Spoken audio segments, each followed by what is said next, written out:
A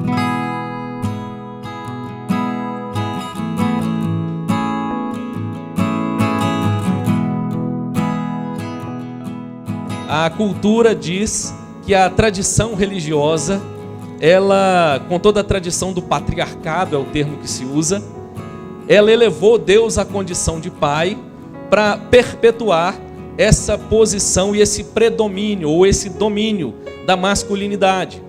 Nós cristãos afirmamos exatamente o contrário. Nós afirmamos que a paternidade humana só é possível porque Deus é pai na eternidade. Não foi o homem que agora galgou Deus a essa posição. Ou Deus simplesmente pegou uma experiência comum humana e disse o seguinte: deixa eu explicar um pouco melhor. Deixa eu tentar trazer vocês um pouco para mais perto do sentido da relação que eu posso ter ou que eu tenho com vocês. Na verdade é o contrário. Deus é pai de Jesus Cristo. Essa é uma das afirmações teológicas importantíssimas da fé cristã. Deus é o pai do nosso Senhor Jesus Cristo na eternidade. O Filho é o eternamente gerado. Então, antes que tudo fosse criado, Deus já era pai. E olha que bênção. Quando ele cria todas as coisas, ele diz o seguinte: vou dar ao homem essa graça de se tornar pai e de experimentar um pouco daquilo que eu mesmo experimento. No entanto, nós falhamos muitas vezes na nossa paternidade. Cada vez mais, nossa cultura tem desvalorizado a paternidade. E de fato nós somos pais imperfeitos. Mas louvado seja Deus porque nós temos um exemplo pleno, um exemplo perfeito, inclusive no qual eu e você, pai, nessa noite podemos mirar. E não só eu e você que somos pais, mas todos nós temos a oportunidade agora de contemplar esse exemplo, um exemplo perfeito de paternidade, e aprender sobre essa relação de Deus com o ser humano. Quando nós olhamos para o texto, nós vamos então lá no Evangelho segundo Lucas, no capítulo 15, perceber que Jesus ele contou 3 parábolas. A primeira parábola está aí no bloco do verso 3 em diante, onde Jesus conta a parábola de uma ovelha perdida. No segundo bloco, do verso 8 ao 10, Jesus contou uma parábola sobre a dracma perdida. Mas do verso 11 até o final do capítulo, nós vamos encontrar a terceira parábola. E essa parábola, ela insere um homem, um pai e 2 filhos. O tradutor da Bíblia colocou como título, esse título que é dele, João Ferreira de Almeida, ele colocou como título a parábola do filho pródigo. E certamente você conhece essa história com esse título. Esse é o título mais popular da história, ainda que ele não esteja presente no texto original. Essa é a leitura que o tradutor fez e o título que o tradutor deu ao texto. E eu quero chamar a sua atenção para uma realidade nessa noite. E eu quero mudar o título dessa parábola. Hoje eu quero tratar com você sobre o pai pródigo e os seus filhos perdidos.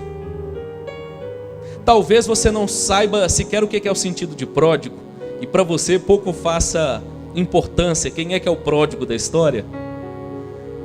Ou talvez você saiba e se incomode, porque de fato há um sentido para pródigo que pode ser aplicado ao filho. Quando nós nos voltamos para o sentido dessa palavra, a primeira definição de pródigo que nós vamos encontrar no dicionário é a seguinte: aquele que dissipa seus bens, que gasta mais do que o necessário, gastador, esbanjador, perdulário. Se você conhece a parábola, você já sabe que um dos filhos faz isso. Ele pede a herança do pai e gasta, esbanja e acaba com aquilo que ele tinha recebido do seu pai. De fato, esse filho é pródigo. Nesse sentido, eu concordo com João Ferreira de Almeida. Mas eu quero chamar a sua atenção para um segundo sentido de pródigo. Quando nós nos voltamos para o dicionário, ele vai dizer que pródigo também é aquele que é generoso ao dar, liberal, magnânimo. Há aqui um exemplo, inclusive: aquele que é pródigo na caridade, mas não faz alarde disso. Aquele que tem prazer em compartilhar, aquele que tem prazer em abençoar, aquele que tem prazer em dar liberalmente. Nesse sentido, como diz o pastor Tim Keller, essa parábola então seria a parábola de um Deus pródigo. Deus aqui nessa parábola, ele choca o público presente, quando Jesus diz como Deus é. Se você voltar os olhos para o texto no início, os primeiros 3 versos vão mostrar para nós que havia um contexto para essa parábola. Claro, para as 3, mas nessa noite nós vamos focar na terceira. Há um contexto para essas parábolas. E o contexto, ele apresenta 2 grupos diante de Jesus. Olha o que diz os primeiros 3 versos do capítulo 15 do Evangelho segundo Lucas. O texto diz que aproximavam-se de Jesus todos os publicanos e pecadores para o ouvir. Esse é o primeiro público, o primeiro grupo que é descrito na presença de Jesus quando ele conta essa parábola. Mas há um segundo grupo, preste atenção agora no verso 2. O verso 2 diz que murmuravam os fariseus e os escribas, dizendo: este recebe pecadores e come com eles. Então o primeiro grupo, o texto está dizendo que são os publicanos e pecadores. Mas há um segundo grupo, e esse grupo são os fariseus e os escribas. Aqui nós começamos a entender melhor o sentido daquilo que Jesus vai contar nessa parábola, do pai pródigo e os seus 2 filhos perdidos. Jesus então usa o exemplo dos 2 filhos para que fosse uma identificação com os 2 grupos que estavam diante dele. Quando Jesus insere um filho mais novo e um filho mais velho, ele na verdade está chamando a nossa atenção, chamando a atenção do público ali presente para essa realidade. Essa era a condição na qual os 2 grupos, via de regra, se encontravam. E nós então vamos agora para o verso 11 do capítulo 15, onde a parábola é descrita para nós. E o verso 11 especificamente, ele ganha um contorno, uma importância muito grande, porque ele nos traz essa afirmação sobre quem é a personagem principal da passagem. A personagem principal da passagem não é o filho pródigo. O verso 11 diz o seguinte: certo homem tinha 2 filhos. Perceba, a personagem principal aqui na passagem é o homem, o pai. Jesus está chamando a atenção não para os filhos perdidos, mas ele está chamando a atenção sobretudo para o pai aqui presente. E nesse sentido nós podemos dizer então que a parábola que nós vamos ler agora, o restante, meditar nessa noite, podemos afirmar então que ela não só descreve um pai pródigo, um pai que é generoso ao dar, é liberal ao dar, como ela descreve um Deus pródigo, um Deus que graciosamente convida a todos para a reconciliação. Quando nós olhamos para essa parábola então, nós vamos perceber Jesus apresentando 2 grupos e dizendo o seguinte: o evangelho, o que eu vim trazer a vocês, o que eu vim ensinar, o que eu vim fazer na vida de vocês, não é uma via de conciliação entre vocês, entre os pecadores inveterados, licenciosos, irreligiosos, e os religiosos que se julgavam merecedores do favor de Deus. E Jesus está dizendo: olha, o evangelho não é uma via no meio que concilia esses 2 grupos. O evangelho é completamente diferente. E é sobre essa verdade que nós vamos meditar nessa noite. Por certo que quando nós olhamos para as Escrituras, nós vamos perceber que um desses grupos, com mais facilidade, era tocado pela mensagem do evangelho e vinha a Jesus num primeiro momento. Se você der, por exemplo, uma olhada no Evangelho de Mateus, não precisa abrir, eu vou citar, se você quiser depois você leia. No capítulo 21, o verso 31 vai dizer o seguinte, Jesus também contando uma outra parábola, e ele diz o seguinte: qual dos 2 obedeceu ao Pai? Eles responderam: o primeiro. Então Jesus explicou: eu lhes digo a verdade, cobradores de impostos e prostitutas entrarão no reino de Deus antes de vocês. Aqui o texto inclui esse detalhe. Jesus está dizendo que entre esses 2 grupos, o evangelho não é uma forma conciliatória entre eles, mas ele demonstra que um desses grupos, digamos assim, estava mais perto do evangelho. O pastor Tim Keller então diz, e isso casa com essa explicação, que o homem, ele responde a Deus de 3 formas. Só existem 3 formas do ser humano responder a Deus. A primeira delas é a irreligião. A primeira delas tem a ver com aquela postura, seja ateia ou agnóstica, que ignora a existência de Deus, que vive como se Deus não existisse. Em geral, essa postura também é aliada a uma vida mais licenciosa, a uma vida mais libertina, a uma vida um pouco mais entregue ao pecado. Não em todos os casos, mas muitas vezes. Esse seria aqui o nosso primeiro grupo.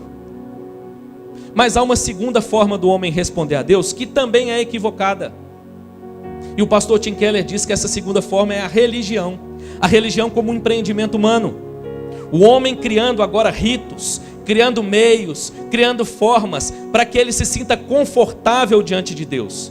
Para que ele sinta, de certa forma, a ira de Deus aplacada, para que ele coloque a cabeça no travesseiro e tenha certa medida de paz com respeito a si mesmo, com respeito à realidade presente, com respeito à perspectiva que ele tem de futuro. A religião, ela ocupa esse espaço, como, e assim nós somos acusados e precisamos concordar, como uma espécie de muleta, onde alguém se apoia para de repente não experimentar uma transformação genuína, mas através dos ritos, através da forma, através de uma moralidade, de uma ética, ele se sinta agora mais importante, ele se sinta agora mais próximo de Deus, ele se sinta agora mais merecedor do favor de Deus, e ele inclusive olhe para o primeiro grupo e diga: esse grupo está aquém, nós estamos numa posição mais elevada, e Jesus vem primeiro e desconstrói isso. E via de regra nós vamos perceber que os irreligiosos se encontravam mais próximos de ouvir e responder a mensagem do Evangelho do que os religiosos. No entanto, essa parábola é tão bonita, e nós podemos chamar Deus de pródigo, nós podemos falar de um pai pródigo, porque o que nós encontramos aqui é uma graça disponível de Deus para ambos os públicos, para ambos os grupos. Vamos voltar os nossos olhos então para o restante da parábola, para nós seguirmos a leitura. Quero destacar aqui algumas verdades preciosas que nós encontramos nessa passagem. Pastor Tim Keller, hoje eu estou citando ele um pouco mais, ele separa essa passagem em 2 atos, e nós faremos isso aqui para ficar mais fácil a nossa compreensão. Mas olha comigo então, a partir do verso 12, a descrição desse primeiro ato. Verso 12 em diante diz o seguinte: o mais moço deles disse ao pai: Pai, dá-me a parte dos bens que me cabe. E ele lhes repartiu os haveres. Passados não muitos dias, o filho mais moço, ajuntando tudo o que era seu, partiu para uma terra distante, e lá dissipou todos os seus bens, vivendo dissolutamente. Depois de ter consumido tudo, sobreveio àquele país uma grande fome, e ele começou a passar necessidade.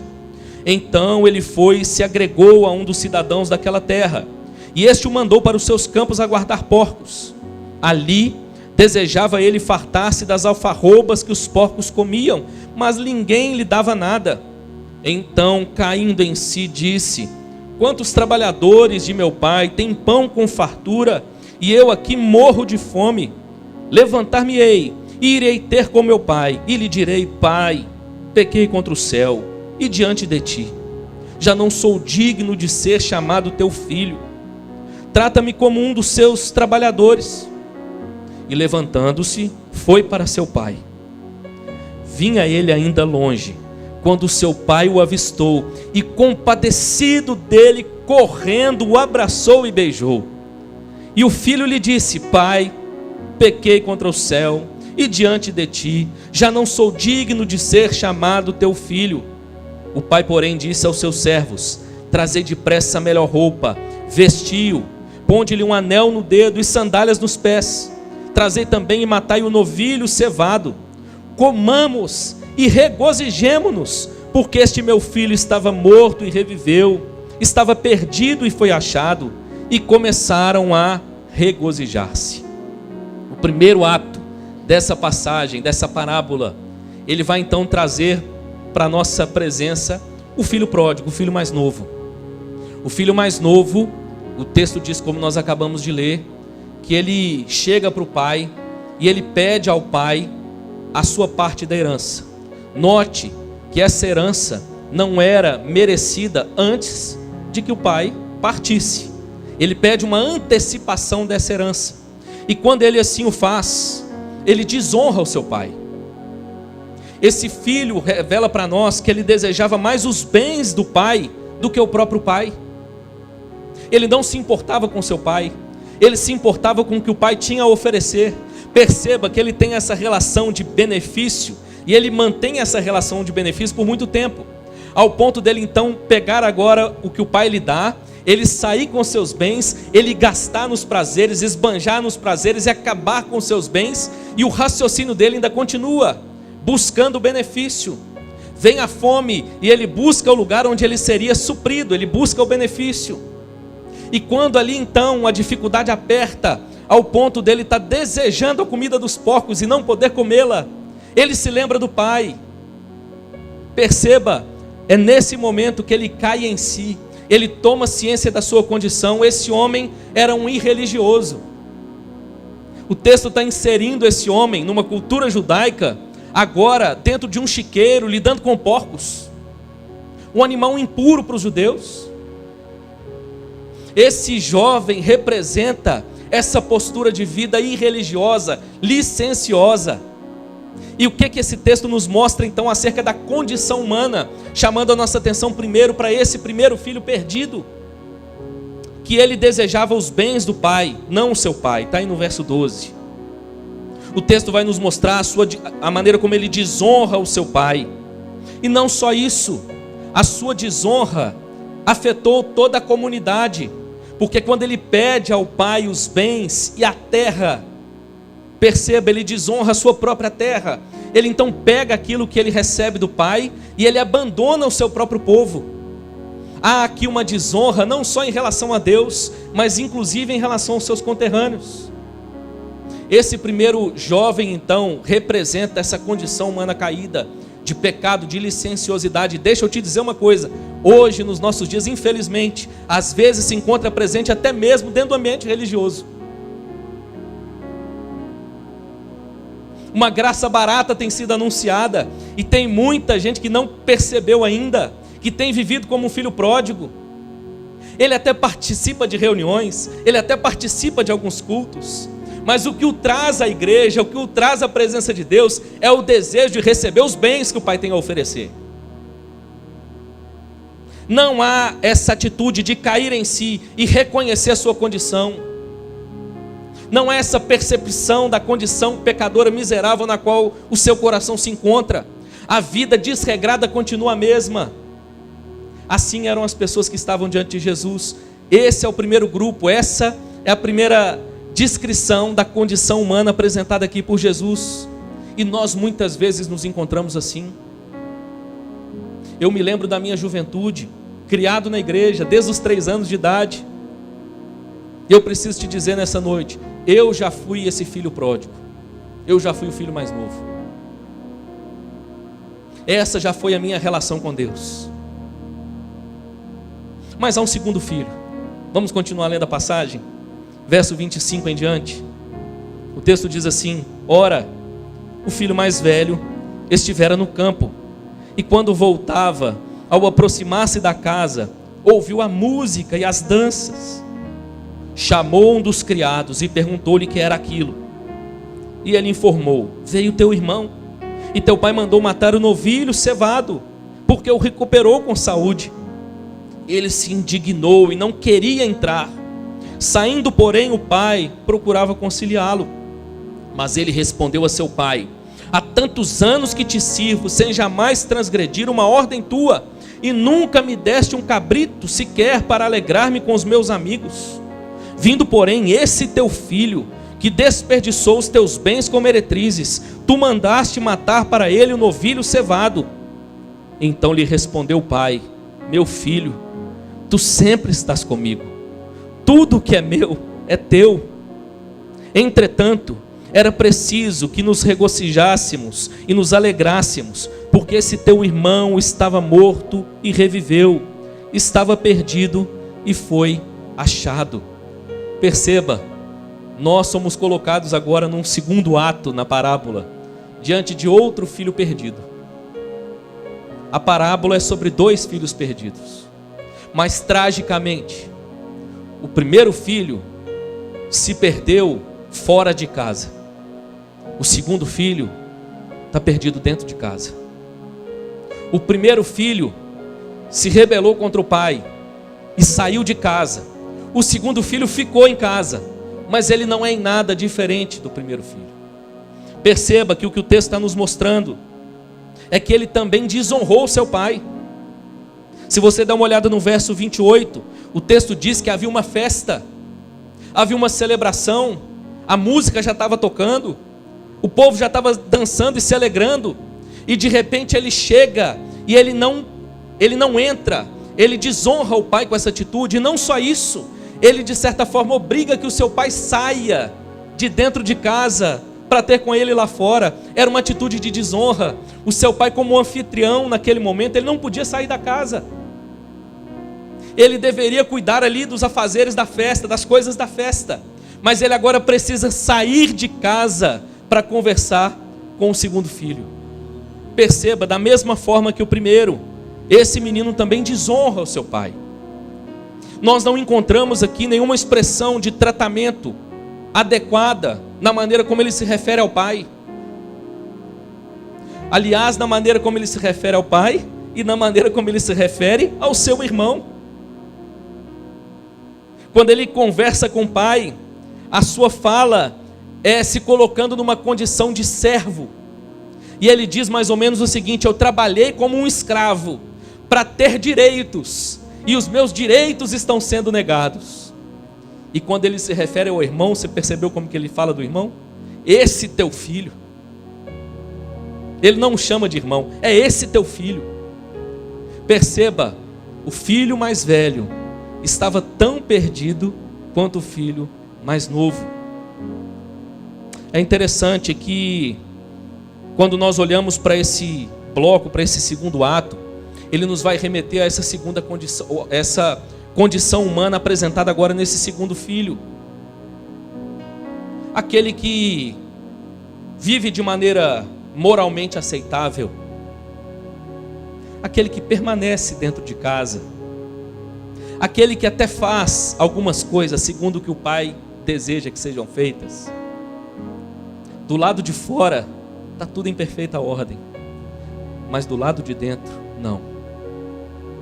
O seu coração não é do seu pai.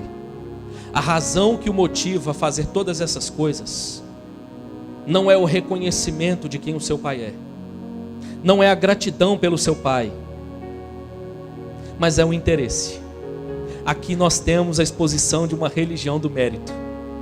E perceba, eu já te disse que eu fui o filho mais novo, eu já me peguei como filho pródigo, filho mais novo, mas eu preciso reconhecer que muitas vezes eu já me peguei como um filho mais velho. Senhor, há quantos anos eu te sirvo? Senhor, eu sou um pastor. Senhor, eu sou um diácono, eu estou na igreja todo domingo. Senhor, eu participo do ministério de louvor, eu ensaio sábado à tarde inteiro, eu venho nos 3 cultos do domingo, ainda venho na quinta-feira. Senhor, eu faço isso, eu faço aquilo, por que eu estou vivendo o que eu estou vivendo? Eu não mereço. No fundo, muitas vezes o nosso coração se revela semelhante ao coração do filho mais velho. Nós nos julgamos merecedores da graça e do favor de Deus. Nós nos julgamos moralmente aceitáveis. Nós nos consideramos quase que perfeitos. Perceba, não tem como escapar. Nós voltamos aos 2 grupos iniciais.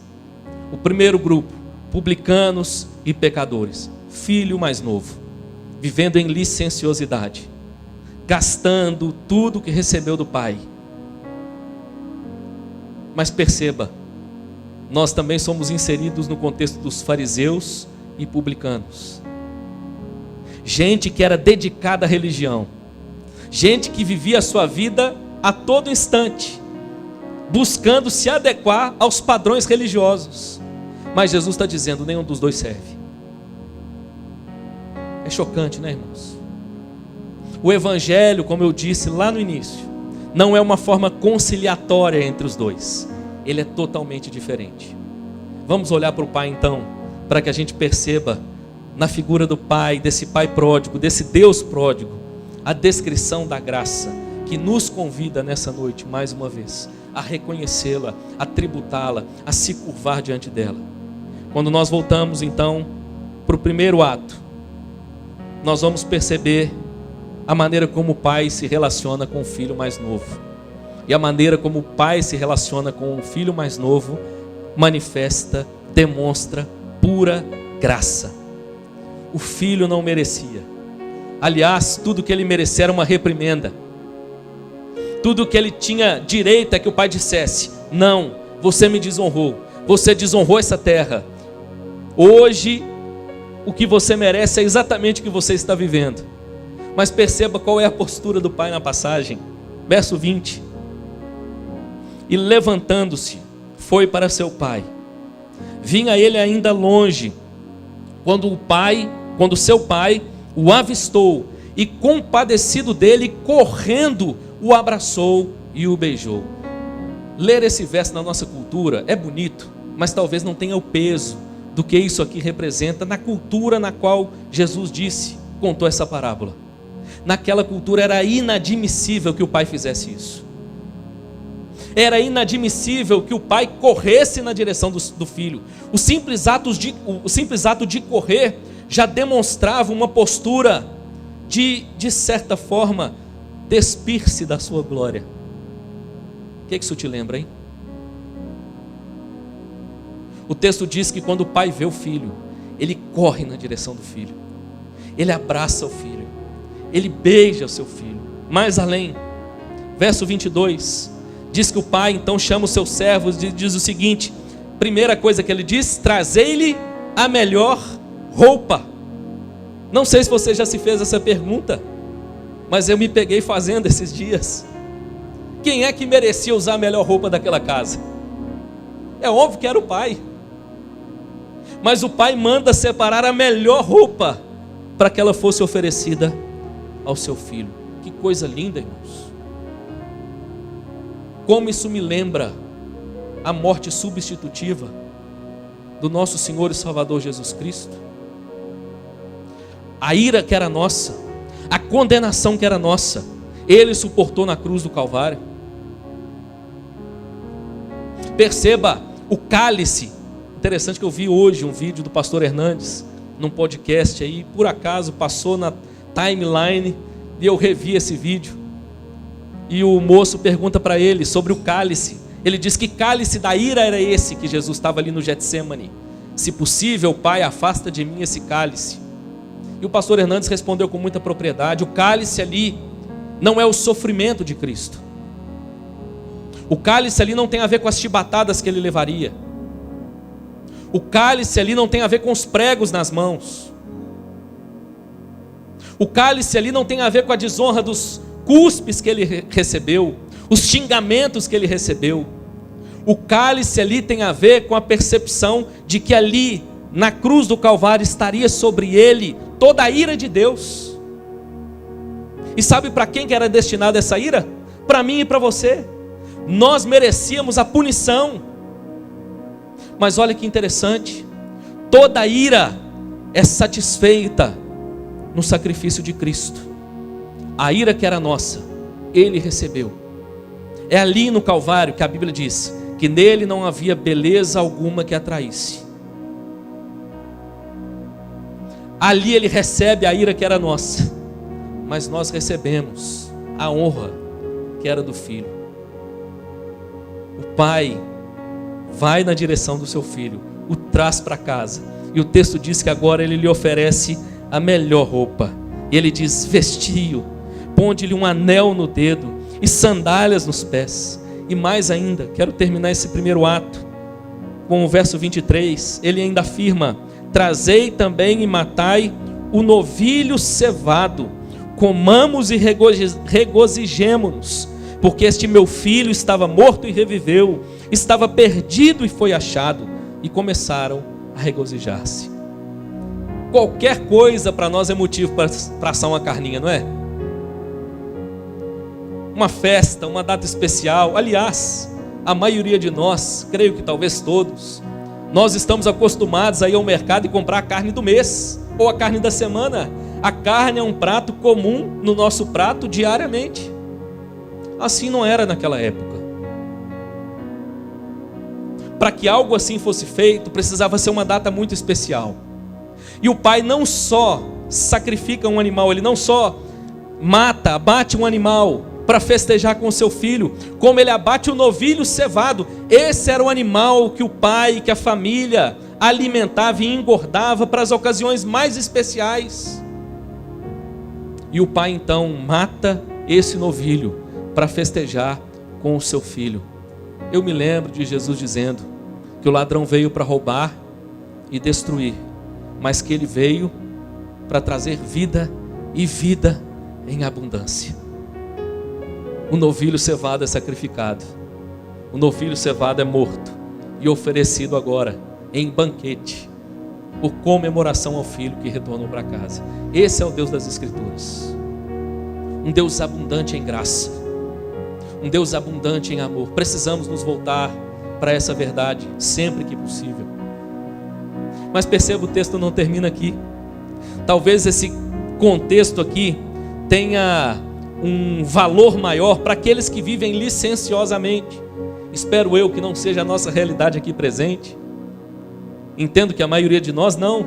Nós estamos caminhando na fé, desejando conhecer mais de Deus, desejando aprender mais de Deus, mas o nosso risco se encontra na postura do segundo filho. A religiosidade pode se tornar para nós também uma muleta, onde nós repousamos a nossa segurança, não na genuína comunhão com Deus, não na graça de Deus, mas naquilo que nós mesmos produzimos. Preciso te dizer, eu já fui o filho mais velho. Quantas vezes eu me peguei me esforçando muito. Você quer um exemplo? O ativismo religioso, o legalismo.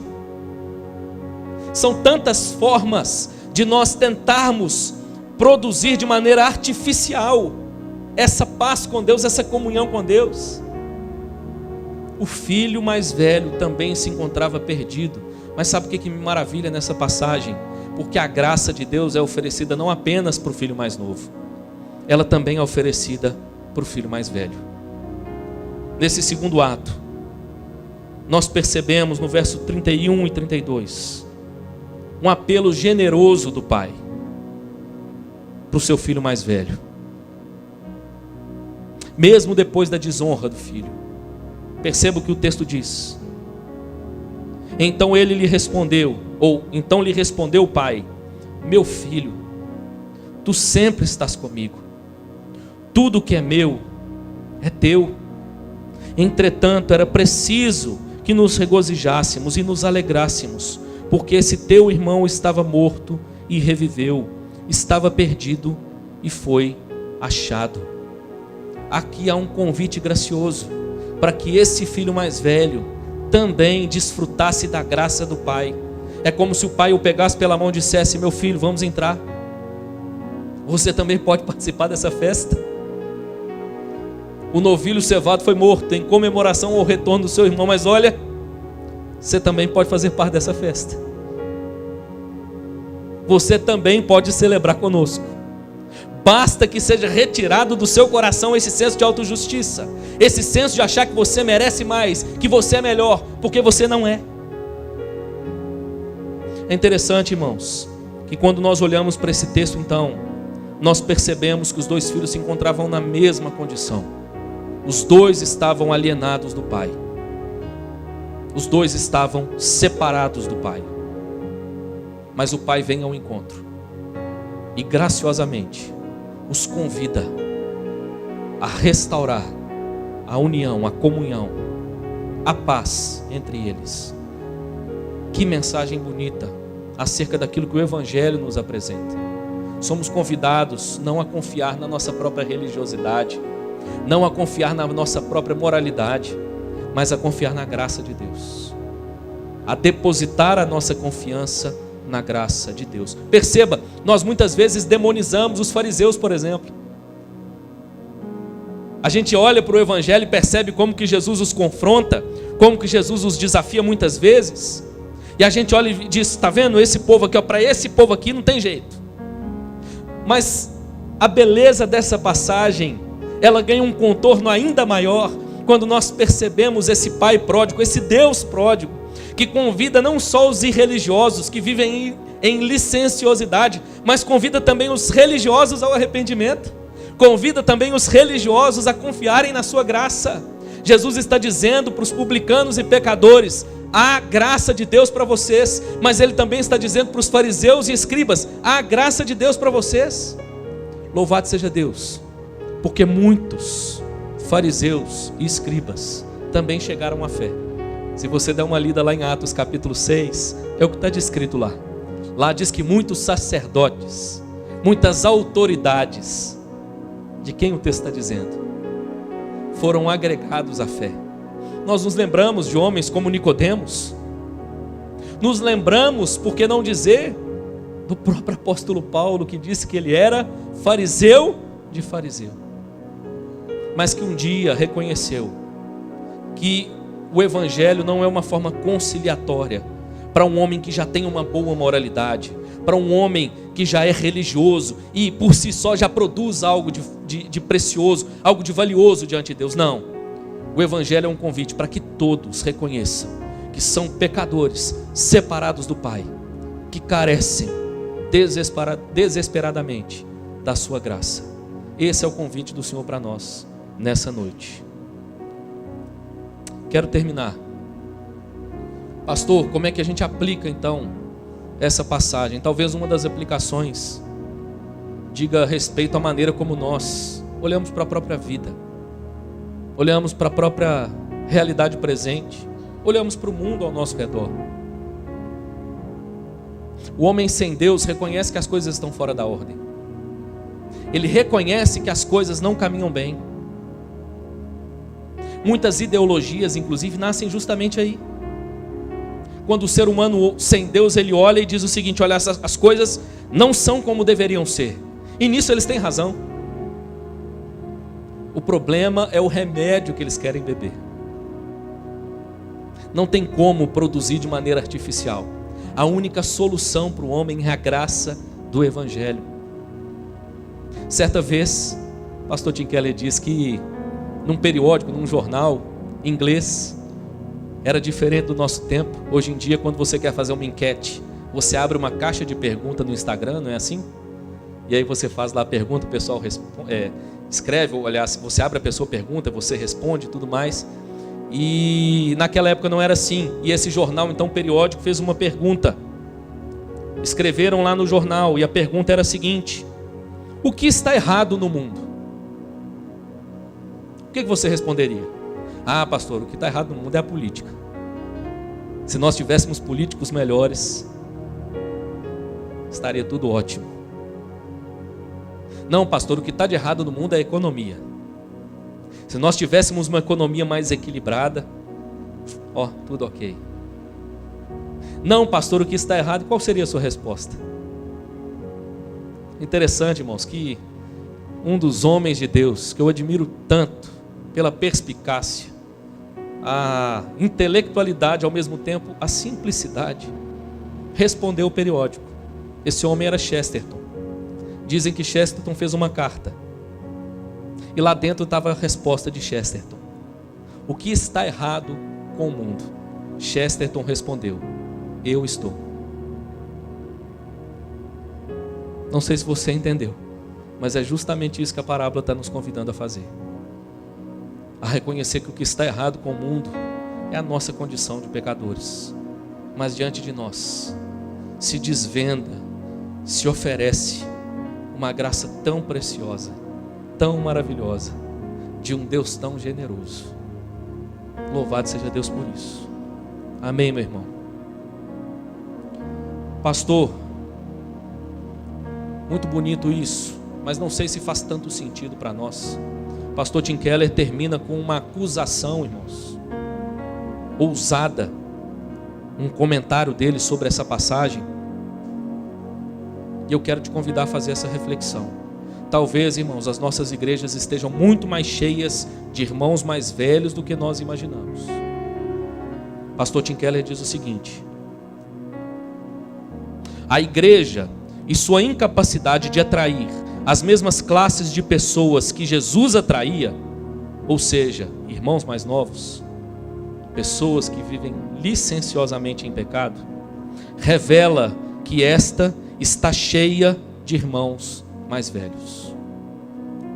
A minha pergunta é: os pecadores mais vis e licenciosos se sentiriam à vontade para sentar conosco aqui?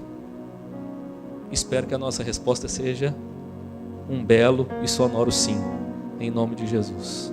Porque aqui é a comunidade dos pecadores, que reconhecem que só a graça de Deus pode redimir o homem, pode restaurar a nossa comunhão com o Pai, pode nos colocar novamente nessa relação de intimidade com esse Deus maravilhoso que Jesus apresenta nessa parábola. Esse é o nosso Pai. Foi esse Deus que Jesus nos ensinou a chamar de Pai. Amém, meu irmão?